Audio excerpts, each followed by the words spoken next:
Praise the Lord കൂട്ടുകാരെ, നമ്മൾ അറിഞ്ഞ ഈശോയെ മറ്റുള്ളവർക്കും നാം പകർന്നു കൊടുക്കേണ്ടതാണ്.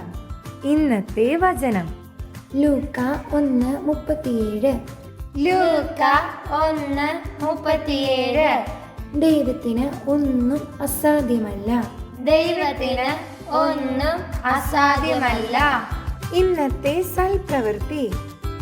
ഇന്ന് നമുക്ക് ഒരു ദാനധർമ്മം ചെയ്ത് ഉണ്ണീശോയ്ക്ക് ഒരു തൂവാല സമ്മാനമായി നൽകാം.